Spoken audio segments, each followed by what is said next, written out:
Salam sejahtera Malaysia, denyut nadi suara rakyat bergema di channel ini. Terima kasih kerana terus bersama dalam channel ini untuk mendapatkan berita terbaru setiap hari. Sila tekan butang subscribe, like dan share. Malaysia kita punya, cintai Malaysiaku, kita jaga kita. Kita akan mulakan berita terbaru daripada channel ini. Tekan butang subscribe, like dan share. Salam sejahtera Malaysia, denyut nadi suara rakyat bergema di channel ini. Belum pun bermulanya kempen untuk PRK negeri, adun negeri, sudah ada keyakinan besar daripada kerajaan perpaduan bahawa tempat ini bakal dirampas oleh kerajaan perpaduan. Adakah mereka boleh mengalahkan PAS Bersatu, Perikatan Nasional di Dun Nenggiri? Tinggalkan komen anda. Okey. So, siapa yang sangat sangat yakin bahawa PAS akan kalah atau Bersatu akan kalah di sana, tidak lain tidak bukan bekas orang besar PAS sendiri. Bekas orang besar PAS sendiri yang memang sudah tahu selok belok PAS macam mana, yang sudah tahu permainan politik PAS macam mana, akhirnya dia kata yakin kerusi Dun Nenggiri milik perpaduan. Ini dari harapandaily.com juga, bertarikh 22 Julai. Amanah yakin kerusi Dun Nenggiri milik perpaduan. Presiden Amanah Datuk Seri Muhammad Sabu optimis kerusi Dewan Undangan Negeri Dun Nenggiri mampu ditawan oleh kerajaan perpaduan. Saya tidak kisahlah siapa yang menang sebenarnya, tapi saya suka kalau kerajaan perpaduan menang. Kenapa? Supaya nanti ada cukup pembangkang, bertambah pembangkang di Dewan Undangan Negeri di mana tempat Nenggiri ini, di Kelantan kalau tidak silap. Kenapa? Supaya adalah semakin bagus, semakin padulah semak dan imbang untuk kerajaan Kelantan. Tiada yang bangkang, tiada yang sokong, nanti semua sokong saja. Jadi katanya Pakatan Harapan melancarkan jentera seawal mungkin, bertujuan untuk membolehkan gerak kerja disusun dengan kemas dan mantap. Dia kata, supaya apabila masuk tempoh berkempen nanti, kita dapat bergerak seiring dengan parti-parti komponen dalam kerajaan perpaduan bagi memastikan kemenangan. Jentera pilihan raya PH Kelantan telah pun dilancarkan dan saya yakin dengan gerak kerja Barisan Nasional, kerusi Nenggiri ini mampu dimenangi semula, dia kata. Saya ucapkan syabas dan tahniah kepada seluruh jentera pilihan raya PH Kelantan atas kesiapsiagaan ini, katanya. Suruhanjaya Pilihan Raya SPR telah menetapkan hari penamaan calon dan pengundian awal PRK Nenggiri masing-masing pada 3 Ogos dan 13 Ogos. Jadi manakala 17 Ogos sebagai hari mengundi, kerusi Dun Nenggiri menjadi kosong selepas Speaker Dewan Undangan Negeri Kelantan Datuk Muhammad Amar Nik Abdullah telah mengumumkan kekosongan selepas adun, iaitu Muhammad Azizi Abu Naim digugurkan keahliannya oleh Bersatu pada 13 Jun yang lalu. Pada 18 Julai lalu, BN Kelantan mengumumkan Ketua Pemuda UMNO Negeri, iaitu Muhammad Azmawi Fikri Abdul Ghani sebagai calon PRK Dun Nenggiri. Kali ini Ketua Pemuda UMNO Negeri, UMNO lawan Bersatu kali ini. Tapi Bersatu entah aku pun tak tahu, tak faham juga kenapa Bersatu tak berani pakai lambang sendiri, kenapa Bersatu tak berani pakai lambang Perikatan Nasional, tapi pun mau pinjam juga lambang PAS. Takut kalah. Takkanlah takut kalah, kan Bersatu kuat. Buktikanlah tanpa terlalu terlalu berharap sangat dengan PAS pun boleh menang. Ini terpaksa pula pakai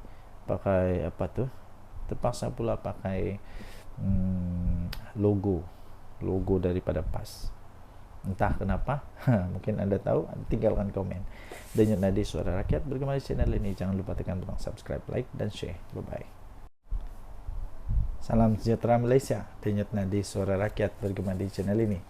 Ada juga kebenarannya bila kawan saya kata PAS ni pelik sikit. Kalau dia buat tidak salah. Kalau dia buat tidak salah, malah nanti dia akan keluarkan banyak dalil lah, banyak macam lah. Dia akan keluarkan dalilnya, dia akan buat macam-macam lah, ya, macam-macam. Tapi kalau orang lain buat, semuanya salah. Semua salah, tak ada yang betul kalau orang lain buat. Tapi kalau dia buat, mesti ada dalilnya. Anda setuju kah dengan kawan saya punya kata itu? Kadang-kadang ada benarnya. Termasuk satu ni lah. Waktu DAP bersama dengan PAS, okey je. Nama itu waktu itu kalau saya tidak silap nama dia Pakatan Rakyat. Waktu itu Pakatan Rakyat kalau saya tidak silap. Pernah juga di dalam pentas ceramah duduk sebelah Lim Kit Siang adalah Tok Guru Hadi Awang. Kalau tidak silap dialah kot. Kalau saya tidak silap lah. Kalau saya silap bagi tahu lah. Tapi tiada pula orang bising. Malah walaun semua waktu itu semua okey je. Okey je. Tapi ni ada satu ni. Tiba-tiba saja bila UMNO bersama dengan PAS, seolah-olah Malaysia ni bakal kiamat. Seolah-olah Malaysia ni bakal hancur lah, musnah lah, macam-macam lah. Tiada pula PAS DAP bising, tapi UMDAP semua bising. Ini ketua UMNO Labuan kasih tempelak dengan kau punya PAS. Jadi walaupun sekalian, apa pula kata anda? Kenapa dulu PAS bersama DAP okey je? Okey je. Tapi sekarang UMNO dan DAP tak boleh bersama. Ketua UMNO Labuan Muhammad Rafi Ali Hassan telah muncul, tampil menempelak golongan yang bising sangat dengan kerajaan UMNO DAP atau UMDAP dalam kerajaan paduan. Katanya keputusan menjalinkan kerjasama itu bukannya disebabkan anak murid mau mengikut cakap guru. Sebaliknya ia untuk menyelamatkan parti.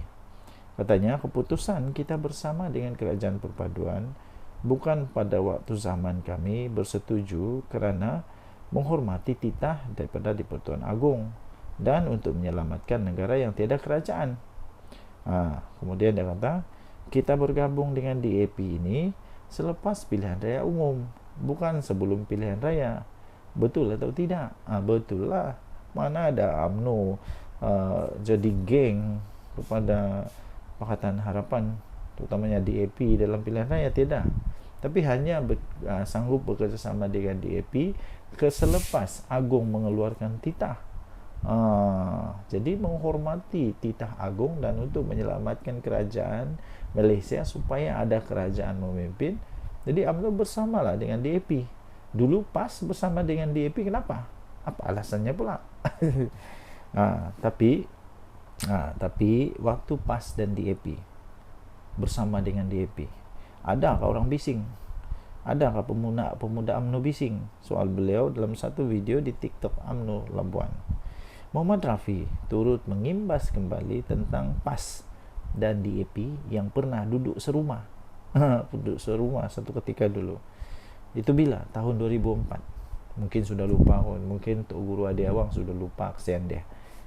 Mungkin juga Walaun pun sudah lupa, mungkin juga Walang Tit pun sudah lupa, mungkin juga orang-orang PAS ni cepat lupa.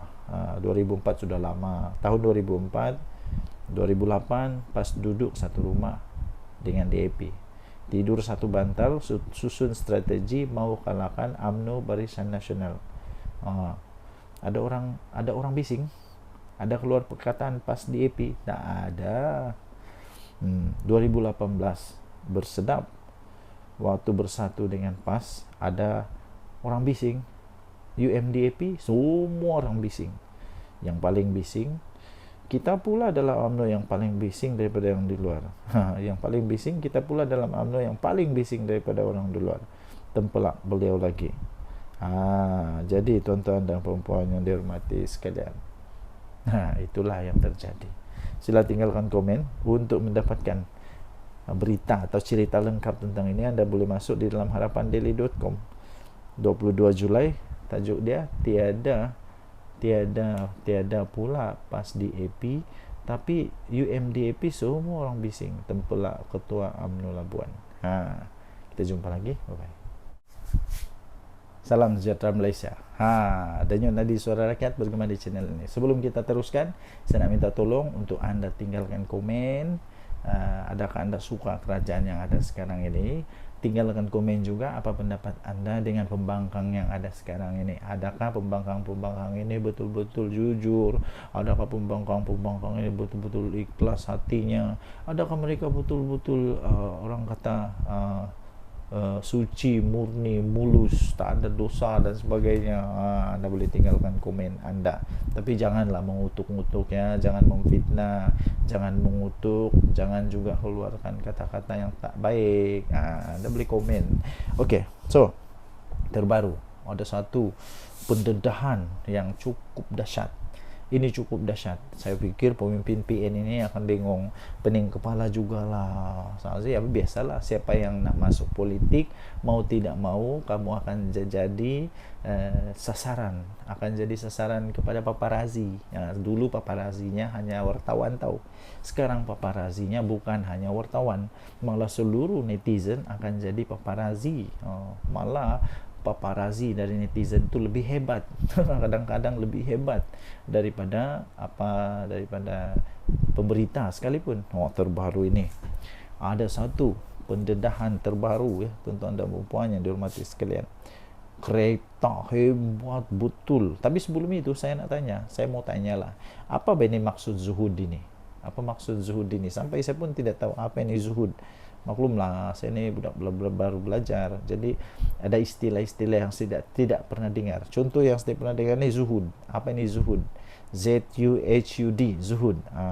Ramai teruja lihat koleksi kenderaan zuhud pemimpin PN ini. Ini daripada harapandaily.com. Tarik dia 23 Julai. Ini dia. Gambar dia. Cantik gila kereta ni. Kereta Ford. Tular sejumlah banyak ni, sejumlah koleksi kenderaan bukan kelas maharin yang dikaitkan dengan seorang pemimpin Perikatan Nasional. Keupayaan pemimpin berkenaan dalam memiliki kenderaan-kenderaan terbabit telah mengundang persoalan, sehingga ada yang mengaitkan dengan Suruhanjaya Pencegahan Rasuah Malaysia SPRM. Menurut perkongsian daripada seorang pengguna X, dulunya Twitter, sekarang X, iaitu @Saiful ADN, dapat dilihat kereta dan motosikal berkuasa tinggi itu yang juga memiliki nombor pendaftaran kenderaan yang cukup istimewa. Gambarnya ini. Itu. Semakan daripada Harapan Daily mendapati bagi model motosikal otomatik AT di bawah siri Honda X ADV yang terpampang di media sosial itu, harganya itu bermula daripada RM63.299. Ini bukan motosikal kelas maharin. Mungkin dia ada business code. Susulan itu rata-rata menyindir sikap zuhud pemimpin berkenaan, malah mencadangkan penduduk di negeri yang dikuasai PN itu bersepakat membaca doa kunut nazilah. Tidak kurang juga yang secara sinis berkongsi gambar penyokong pembangkang yang umum di Ralualaun hanya mampu menunggang motosikal kapcai sambal menjual akhbar rasmi PAS Haraka. Salam sejahtera Malaysia. Masih lagi misteri sampai sekarang ya, tuan-tuan dan puan-puan. Apa sebenarnya yang terjadi di antara PAS dengan Mat Sabu? Sebab Mat Sabu kan dulu orang kuat PAS. Kenapa dia sanggup untuk tinggalkan PAS dan kemudian dia tubuhkan parti yang disebut sebagai Parti Amanah? Jadi ramai orang nak tahulah apa sebenarnya yang berlaku, apa rahsia di sebaliknya. Mungkin anda tahu salah satu rahsia itu, anda boleh tinggalkan di ruang komen. Apa sebenarnya terjadi di antara PAS dan Mat Sabu, Menteri Pertanian kita sekarang? Apa sebenarnya yang terjadi? Dan sekarang ini ada satu artikel yang saya ingin kongsikan kepada Anda. Tajuknya, Tinggalkan PAS dan Mewujudkan Amanah, Langkah Bijak Mat Sabu, 23 Julai 2024, oleh Akmal Manaf. Seorang TikTokers yang dikenali sebagai Abang Botak menyifatkan tindakan Presiden Amanah Datuk Seri Muhammad Sabu meninggalkan PAS pada satu ketika dahulu sebagai keputusan yang tepat lagi bijaksana. Ini kerana katanya pencapaian demi pencapaian yang telah ditunjukkan oleh Muhammad atau lebih dikenali sebagai Abang Mat dalam mengemudi kementeriannya, yaitu Kementerian Pertanian dan Keterjaminan Makanan KPKM. Kata TikTok itu memang berbaloi guys. Satu keputusan besar yang diambil oleh Abang Mat satu ketika dulu untuk meninggalkan Parti PAS dan mewujudkan Parti Amanah adalah keputusan yang amat bijak dan tepat sekali. Adakah Anda setuju dengan kalimat itu? Jika Anda setuju, Anda tinggalkan komen. Bagus jugalah.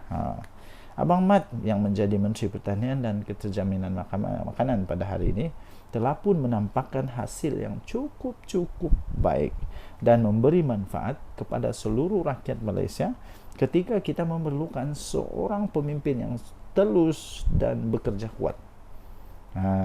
Jadi harap-harap lepas ni Mat Sabu dapatlah ISO 14001 Bukan setakat orang Semenanjung saja. Mendapat manfaat daripada inisiatif KPKM ini, malahan rakyat Sabah turut mendapat limpahan dan merasa manfaat tersebut. Puji lelaki itu kepada Muhammad. Betul tak betul? Saya rasa betul. Saya orang Sabah, saya pun sendiri nampak bagaimana orang-orang petani-petani di Sabah mendapat manfaat daripada inisiatif-inisiatif kementerian daripada Mat Sabu. Memang terbaik. Malah dalam video yang sama, lelaki itu juga turut menyebut tentang gerak kerja daripada Muhammad yang juga adalah ahli parlimen dari Kota Raja itu. Katanya hari ini YB Mat Sabu menyatakan begitu optimis untuk mendapatkan dana tambahan bagi menambah baik sistem pengairan di jelapang padi di mana? Di Kota Belud, di Sabah tau.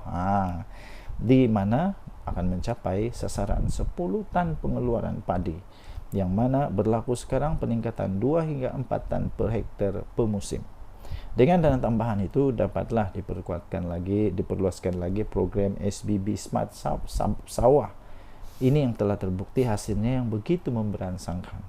Ini kita pujilah Abang Mat kerana berani meninggalkan Parti PAS suatu ketika dulu dan hari ini dapat menabur bakti dan memberi manfaat kepada semua rakyat Malaysia. Steady Abang Mat, salut, kata lelaki itu sebelum mengakhiri videonya. Saya setuju. Antara banyak-banyak yang saya setuju, ini saya setuju. Kerana apa? Di Sabah sendiri kita boleh nampak ni semua orang di Sabah, terutama di tempat saya, sedang sibuk dengan mengurus padi, mengurus insentif, mengurus macam-macam urusan. Kenapa? Adalah adanya bantuan-bantuan yang sangat baik daripada kerajaan. Kerajaan yang dulu pernah buat, ada yang dia pernah buat, ada yang dia tak pernah buat. Ada yang buat semacam melepas batuk di tangga, cakap saja, janji saja, tapi pelaksanaan tidak. Sekarang sudah nampak pelaksanaan. Denyut nadi suara rakyat bergema di channel ini. Jangan lupa tekan butang subscribe, like dan share. Malaysia kita punya, cintai Malaysiaku, kita jaga kita. Bye-bye. Salam sejahtera Malaysia. Denyut nadi suara rakyat bergema di channel ini. Tuan-tuan dan puan-puan yang dihormati sekalian, ada satu tajuk artikel berita yang cukup mengejutkan saya. Anda tinggalkan komen apa pendapat anda dengan tajuk berita ini, yaitu PAS sedang diperalatkan bersatu. Betulkah bersatu sedang memperalatkan PAS? Betulkah bersatu sedang tunggang PAS? Tapi kalau betul, takkanlah PAS tak sedar. Takkanlah PAS terus membiarkan dia diperalatkan oleh bersatu untuk kepentingan politik bersatu. Tak akanlah orang-orang bijak macam Hadi Awang, macam Tuan Guru Tuan Ibrahim Tuan Man, ya kan, sampai bagi sijil ISO, mesti ya orangnya hebat, pandai, bijak. Takkanlah mereka tak sedar mereka sedang diperalatkan, kalau betul PAS sedang diperalatkan oleh Bersatu. Nah, ini daripada Harapan Daily. Walaupun Muhyiddin pernah berkata maksud PAS itu adalah parti ajaran sesat. Dulu Muhyiddin pernah cakap rupanya. Mahathir mengkritik PAS. Punca berlaku peristiwa Mamali. Wan Ahmad Faisal pula pernah berkata penyokong PAS bodoh. PAS tetap menerima mereka. Ini satu ketika dulu. Mungkin sudah dilupakan, tapi orang-orang di Malaysia tidak akan lupa itu. Sebab kenapa? Dirakam, ditulis di newspaper, di YouTube mungkin pun ada ketika Muhyiddin Yassin kata apa? Ketika dia kata PAS itu parti ajaran sesat. Ketika waktu Mahathir mengkritik PAS, kononnya punca peristiwa Mamali. Kemudian Wan Ahmad Faisal pula pernah kata penyokong PAS ni bodoh. Jadi sekarang siapa yang bodoh? Ini lucu. Sedangkan walaupun Datuk Seri Anwar Ibrahim tidak pernah menyesatkan PAS, DAP pun tidak pernah memperbodohkan penyokong PAS atau membodohkan penyokong PAS. Amanah pun tidak pernah pun untuk membinatangkan PAS. Ketiga parti ini tetap dianggap musuh. Entah tiba-tiba Mahathir jadi kawan, Ahmad Faisal yang kata penyokong PAS bodoh tu pun jadi kawan, Muhyiddin yang kata PAS itu maksudnya parti ajaran sesat pun jadi kawan. Sebenarnya Muhyiddin sangat licik dalam permainan politik. Muhyiddin menggunakan Tun Mahathir untuk menjatuhkan Tun Abdullah Badawi, sehingga Pak Lah menzahirkan duka cita sikap Muhyiddin itu di pentas terbuka. Kemudian Muhyiddin cuba menjatuhkan Najib, kononnya kes 1MDB. Sebelum dijatuhkan, Najib telah pun bertindak lebih awal menjatuhkan Muhyiddin daripada kerusi timbalan Perdana Menteri.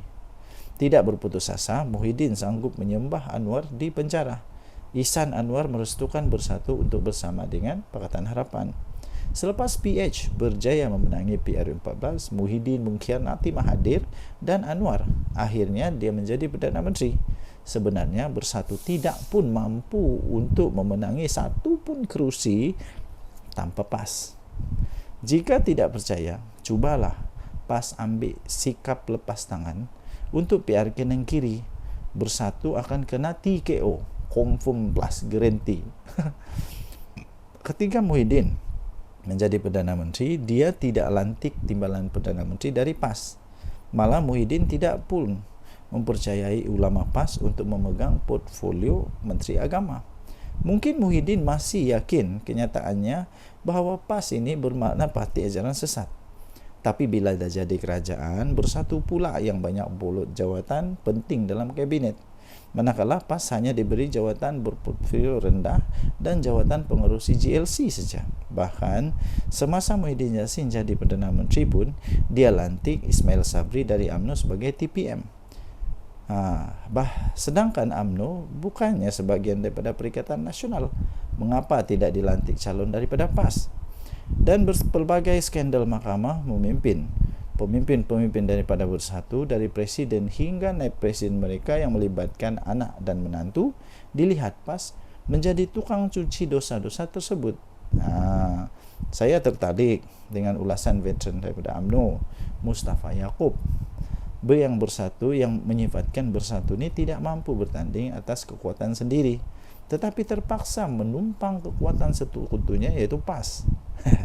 Bersatu terpaksa pula menggunakan logo PAS untuk bertanding di PRK Dun Negiri yang akan diadakan 17 Ogos ini. Bersatu tak berani menggunakan logo sendiri atau logo Perikatan Nasional di Negiri. Sebab mereka tahu pengundi PAS tidak akan mengundi calon Bersatu. PAS dan PN hanyalah kuda tunggangan Bersatu, di mana mereka digunakan untuk menggerakkan jentera bagi pihak Bersatu. Maklumlah, Bersatu bukannya ada kekuatan jentera pun. Nampak tak betapa hinanya kedudukan PAS dalam PN? Eloklah PAS tunggang agama, Bersatu pun tunggang PAS, kata tulisan ini. Okey, jadi anda boleh baca ini di harapandaily.com 23 Julai 2024, ditulis oleh Norman Radzwan. Tajuk dia, PAS sedang diperalatkan bersatu. Apa pendapat anda dengan tulisan ini? Apa pendapat anda dengan tulisan ini? Anda boleh tinggalkan komen. Denyut Nadir, Suara Rakyat bergema di channel ini. Bye-bye. Salam sejahtera Malaysia. Denyut Nadi, Suara Rakyat bergema di channel ini. Sejak sekian lama orang bertanya-tanya, betulkah UMNO akan keluar dari kerajaan ni? Betulkah kerajaan ini akan tumbang kalau UMNO keluar? Soalan itu pertama. Betulkah UMNO mau keluar dari kerajaan? Betulkah Zahid Hamidi akan bawa semua MP dia, semua menteri dia letak jawatan dan jadi pembangkang? Betulkah? Yang kedua ialah betulkah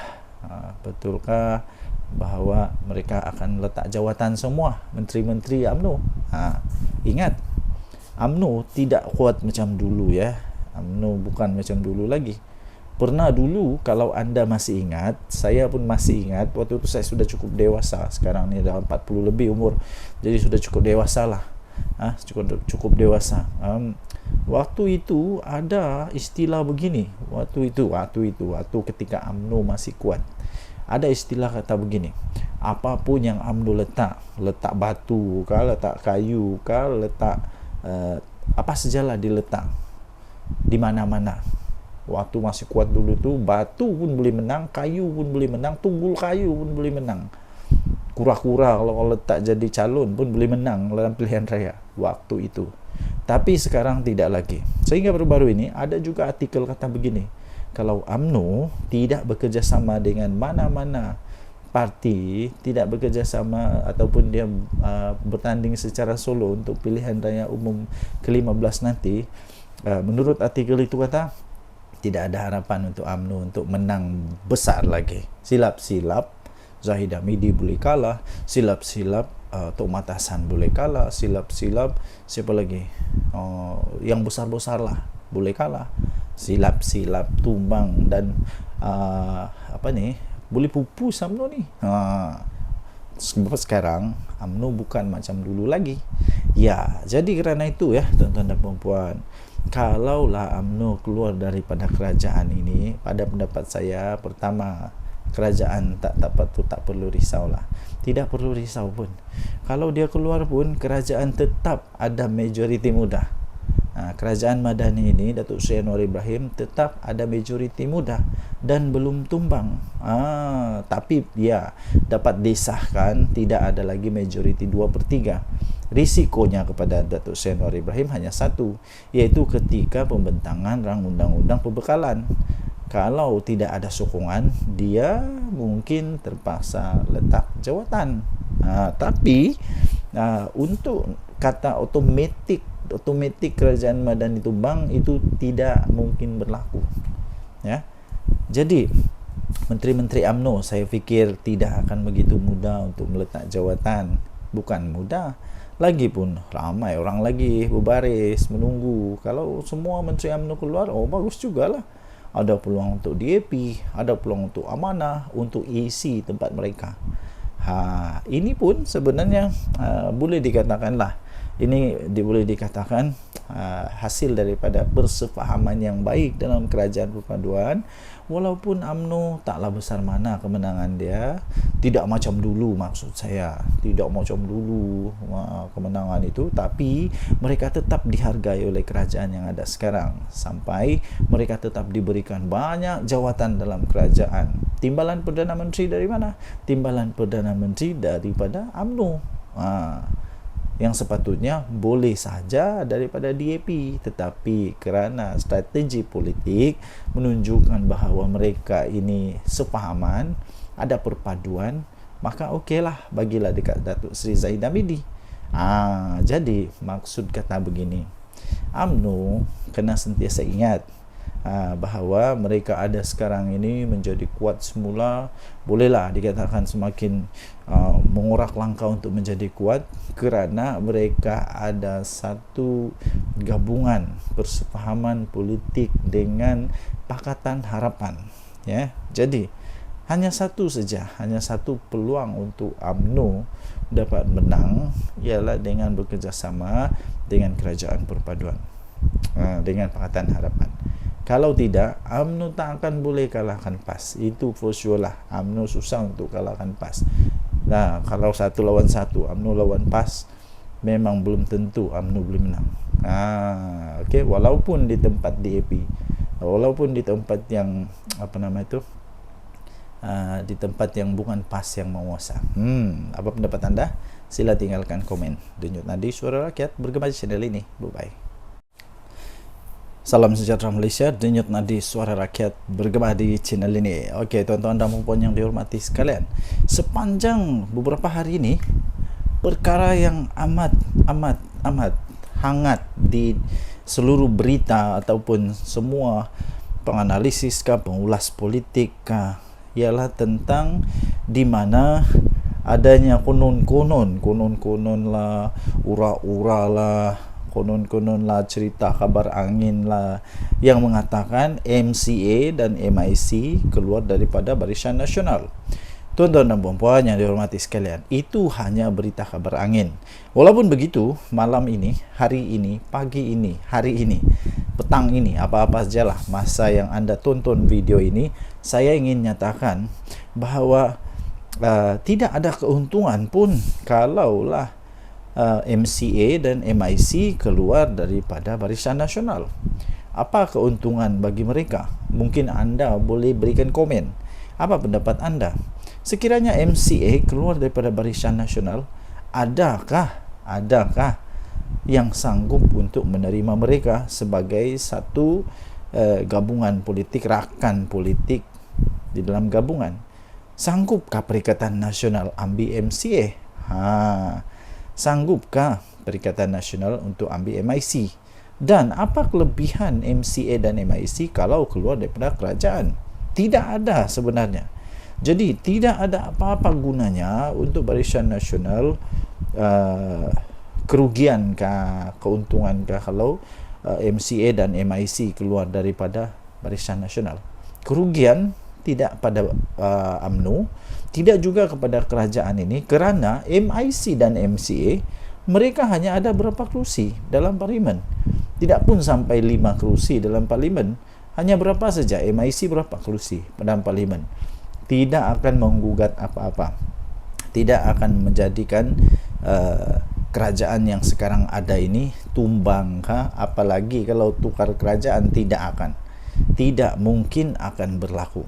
Walaupun sebenarnya secara faktanya pun, andai kata Barisan Nasional semua keluar daripada kerajaan pun, kerajaan Madani ini tidak akan tumbang pun, tetap akan kekal menjadi kerajaan sekurang-kurangnya sampai pada PRU 16 nanti. Tuan-tuan dan puan yang dihormati sekalian, jika begitu, apa sebenarnya sebab untuk Barisan Nasional kehilangan MCA dan MIC? Tidak ada apa-apa sebab pun. Lainlah kalau kita cakap tentang UMNO, mungkin mereka kecewa tentang Najib Razak, mungkin mereka kecewa tentang banyak perkara-perkara yang mungkin saja. Tapi untuk MIC dan MCA tidak ada apa-apa isu pun yang mereka boleh timbulkan.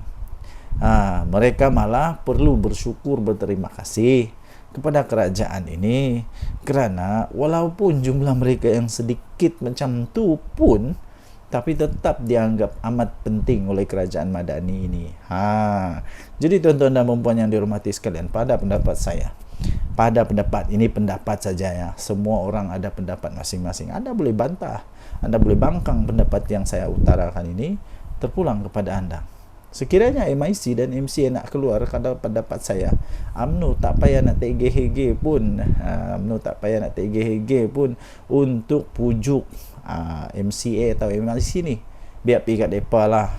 Mereka nak pergi bergabung dengan PAS kah, nak bergabung dengan Bersatu kah, terpulanglah. Mau buat pergabungan baru. Kalau sekarang ini ada Perikatan Nasional, mungkin selepas ini ada Perikatan Paling Nasional. Tak kisahlah. Yang penting pada pendapat saya, kalau mereka nak keluar, biar pergi kat depa.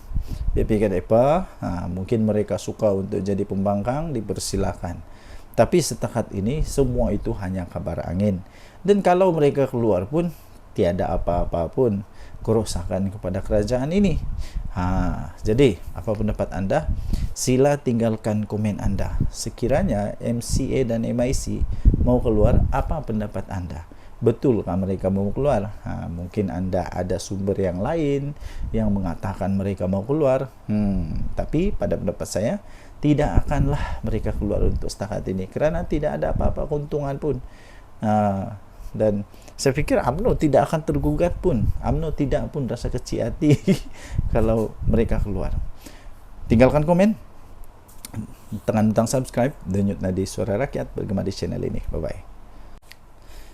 Salam sejahtera Malaysia, denyut nadi Suara Rakyat bergema di channel ini. Okey, tuan-tuan dan puan yang dihormati sekalian, sepanjang beberapa hari ini, perkara yang amat hangat di seluruh berita ataupun semua penganalisis pengulas politik ialah tentang di mana adanya konon-konon lah, ura-ura lah, konon lah, cerita kabar angin lah yang mengatakan MCA dan MIC keluar daripada Barisan Nasional.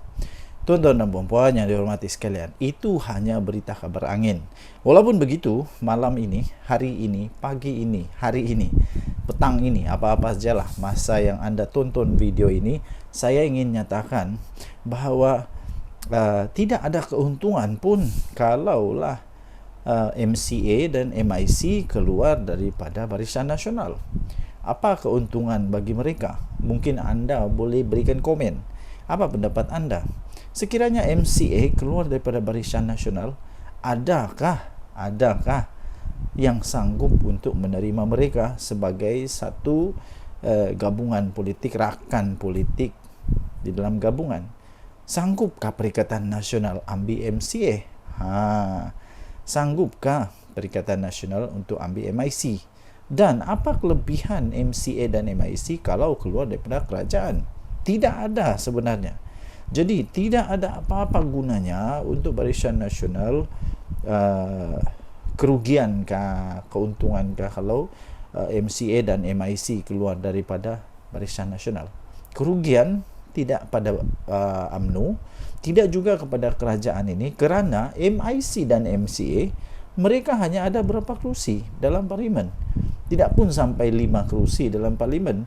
Hanya berapa saja, MIC berapa kerusi dalam parlimen. Tidak akan menggugat apa-apa, tidak akan menjadikan kerajaan yang sekarang ada ini tumbang, apalagi kalau tukar kerajaan, tidak mungkin akan berlaku. Walaupun sebenarnya secara faktanya pun, andai kata Barisan Nasional semua keluar daripada kerajaan pun, kerajaan Madani ini tidak akan tumbang pun, tetap akan kekal menjadi kerajaan sekurang-kurangnya sampai pada PRU 16 nanti. Tuan-tuan dan puan yang dihormati sekalian, jika begitu, apa sebenarnya sebab untuk Barisan Nasional kehilangan MCA dan MIC? Tidak ada apa-apa sebab pun. Lainlah kalau kita cakap tentang UMNO, mungkin mereka kecewa tentang Najib Razak, mungkin mereka kecewa tentang banyak perkara-perkara yang mungkin saja. Tapi untuk MIC dan MCA tidak ada apa-apa isu pun yang mereka boleh timbulkan. Mereka malah perlu bersyukur, berterima kasih kepada kerajaan ini, kerana walaupun jumlah mereka yang sedikit macam tu pun, tapi tetap dianggap amat penting oleh kerajaan Madani ini. Jadi tuan-tuan dan puan yang dihormati sekalian, pada pendapat saya, pada pendapat ini, pendapat saja ya, semua orang ada pendapat masing-masing. Anda boleh bantah, Anda boleh bangkang pendapat yang saya utarakan ini, terpulang kepada anda. Sekiranya MIC dan MCA nak keluar, kalau pendapat saya, UMNO tak payah nak tergeh-geh pun, untuk pujuk MCA atau MIC ni. Biar pergi kat depa lah. Depa nak pergi bergabung dengan PAS kah, nak bergabung dengan bersatu kah, terpulanglah, mau buat penggabungan baru. Kalau sekarang ini ada Perikatan Nasional, mungkin selepas ini ada Perikatan Paling Nasional. Tak kisahlah. Yang penting pada pendapat saya, kalau mereka nak keluar, biar pergi kat depa. Biar pergi kat depa. Mungkin mereka suka untuk jadi pembangkang, dipersilakan. Tapi setakat ini semua itu hanya kabar angin. Dan kalau mereka keluar pun tiada apa-apa pun kerosakan kepada kerajaan ini. Jadi apa pendapat anda? Sila tinggalkan komen anda. Sekiranya MCA dan MIC mau keluar, apa pendapat anda? Betulkah mereka mau keluar?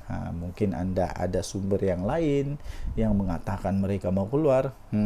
Tapi pada pendapat saya, tidak akanlah mereka keluar untuk setakat ini, kerana tidak ada apa-apa keuntungan pun. Dan saya fikir UMNO tidak akan tergugat pun. UMNO tidak pun rasa kecil hati kalau mereka keluar. Tinggalkan komen, tekan butang subscribe, denyut nadi Suara Rakyat bergema di channel ini. Bye bye.